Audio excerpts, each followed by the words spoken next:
साचो में हाथ बाड़ा कैसन मराद बाड़ा मेहर के अपना ना बुझ दराद बाड़ा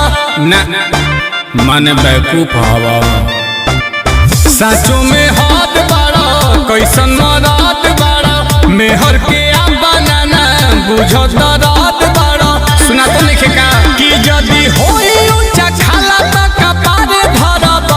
हो कपारे धरब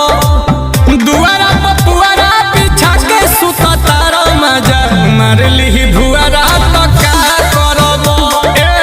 दुआरा पपुआरा बिछा के सुत तार मजा मार ली भुआरा त का करब मने मेहमानवा हैंग करब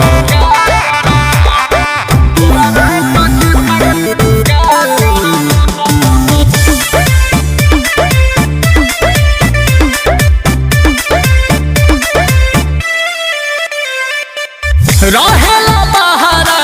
सूझे न तहारा धन के जतन हो करे के कैसे बा जाके खरिहानी में गोरेला पलानी खौलत जवानी ने पानी जैसे बा खाली उन्हीं बोझा बन हो रहेला बहारा सूझे न तहारा धन के जतन हो करे के कैसे बा जाके खरिहानी में गोरेला पलानी खौलत जवानी हो पानी के जैसे बा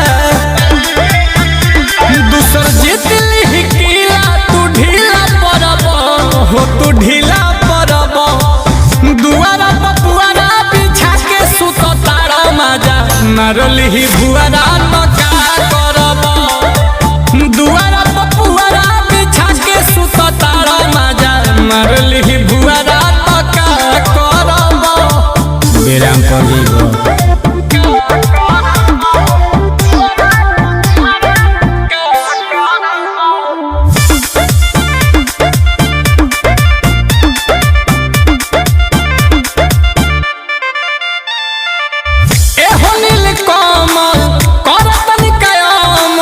छोड़ के खजाना खाना के ने खाताड़ा कबल समझाइब मन के मनाइब ठीक नहीं खजात सुन जेने जाताड़ा केने जाताड़ा हेलो एहो नील कोमल करतन कयामल छोड़ के खजाना खाना के ने खाताड़ा कबल समझाइब मन के मनाइब ठीक नहीं खजात सुन जेने जाताड़ा बाबे झूठा हूँ मैं नौ दिया तेल जरब